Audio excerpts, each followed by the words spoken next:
In case you guys were ever wondering what it looks like behind my green screen, well, this is it. You know, when we think of iconic scenes in cinema history, we normally think of things that have a grand scope or something epic that happens within the scene. And also, we usually praise it for its out-of-the-box or revolutionary cinematography and methods to create the scene. But today we are gonna do none of those things. In today's episode, we're going to be breaking down one of the most hilarious scenes in possibly the most hilarious teen comedy film of all time. It's a film that gets quoted or referenced or talked about by your friends or family or yourself at just about every get-together. And if you clicked on this video, that means you know exactly what I'm talking about. So today we are going to break down the McLovin scene from Superbad. I am mclovin. No, you're not. So if you're ready to take a look at that scene and laugh with me and break it down, then make sure you drop a like on the video and of course subscribe for the best in movie content. I'm Kier with JoBlo Originals, and you're watching Scene Breakdown.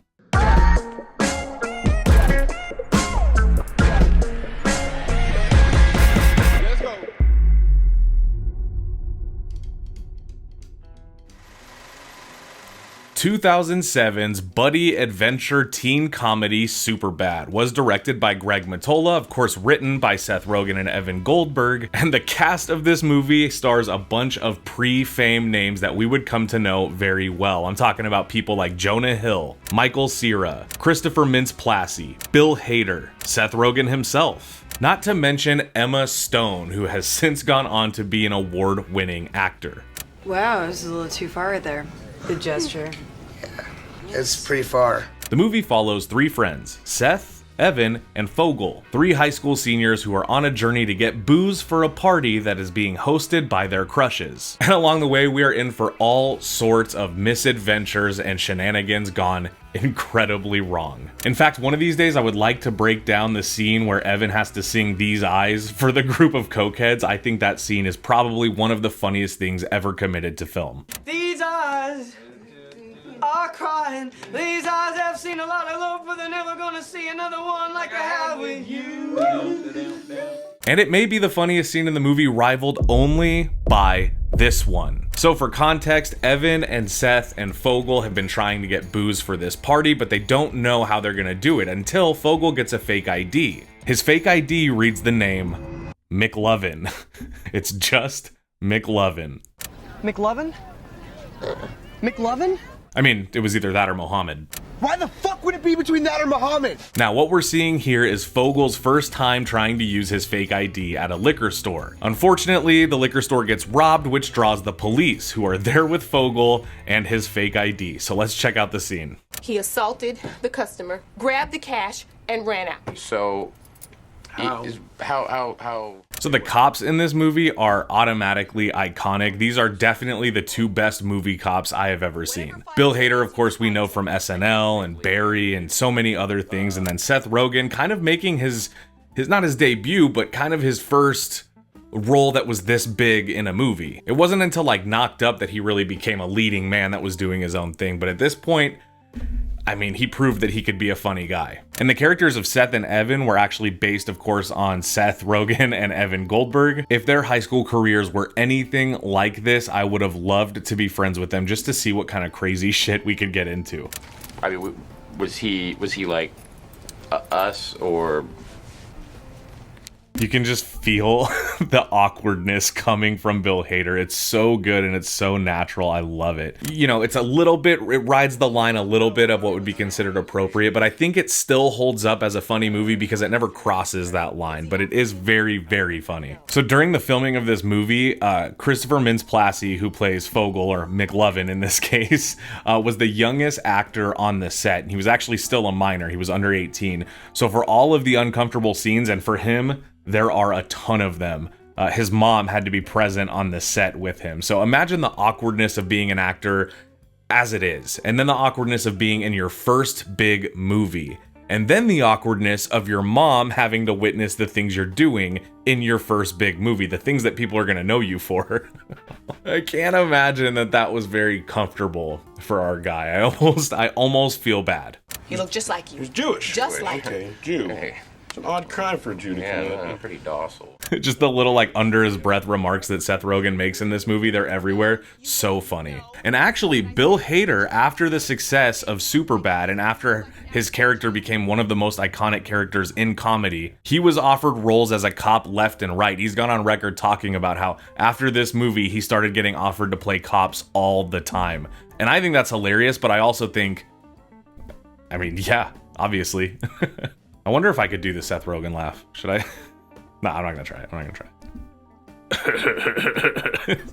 I can't do it. Kind of look like Eminem. Does that help you? Eminem. So he was circular. Marshall Mathers, Eminem, the rapper Eminem. Do you look like this? I don't know if you guys know this either, but Eminem, the rapper Eminem, who is referenced in this scene, this is his favorite movie of all time. He's referenced it in several songs, and yeah, he's put it down on record as his favorite movie. In fact, I think he quoted it directly to Seth Rogen when he met him. Can you imagine? What an honor. He came in. He's wielding something. Bill Hader is the best. He completely takes nothing she said and adds it to the story. He goes, he assaulted the young gentleman in the slacks. He jumps behind the counter. And then he jumps over you, he feels you up, violates you. I did not say that. No, he doesn't. Nothing. She said none of those things for the most part. It was almost completely wrong. I can't do this. I told you already I have an exam tomorrow. Can you understand that? I have a goddamn veterinary exam. God damn it. It's the bullshit. This is the bullshit. I got an exam tomorrow. Get this. I didn't get my... Well, apparently someone has an exam. How'd you know? By far, one of the most quoted lines in my entire household is the line, apparently somebody has an exam. I'm not kidding. I will say that about just about anybody. If they seem to be in any kind of bad mood, I will find somebody to say that to. And you know what? Most of the time, people understand, because that is the power of Superbad. You're the one that got punched. Okay, first things first, what is your name?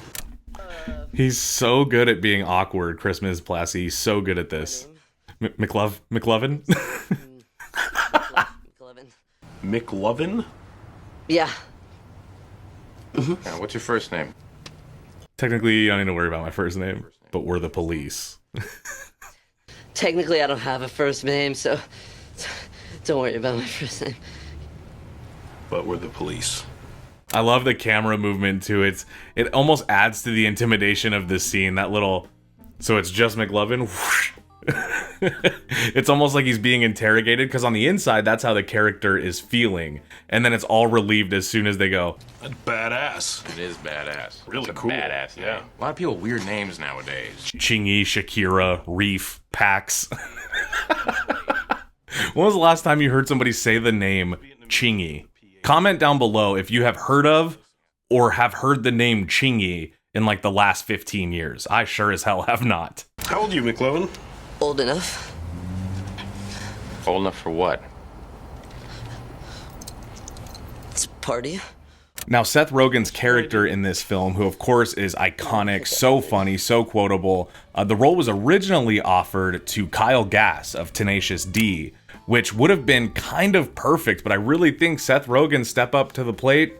He made this thing his own, and he really, really impressed us. Also, the guy who played the robber in this scene that you only see for like a few frames was the stunt coordinator for the movie, so that's fun.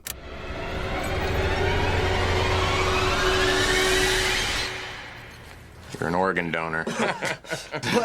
What? You're an organ donor. His voice is so good. Bill Hader said that he based this character on a real life cop that he knew growing up, who was kind of a little bit absent-minded at times. Maybe seemed a little bit too stupid to be a cop. I always give him shit for it, too. I say it all the time. I say, you say. it's just like a woman. Even after you're dead, they want to tear your heart out. I always say it's just like a woman. Even after you're dead, they want to rip your heart out. I say it weekly and it's still funny. Okay, I'm done doing Seth Rogen impressions. I can't get into that rabbit hole. Well, guys, that was the scene. And if you want to know if it all works out for our good friend McLovin, make sure you go back and revisit Superbad. It holds up as one of the funniest movies ever made. If you guys like seeing us cover comedies here on the show, make sure you comment down below and let us know what other comedy movies you'd love to see us break down. As always guys, like and subscribe, and on behalf of everybody here at JoBlo, I want to wish everybody a wonderful rest of their day. Bye-bye.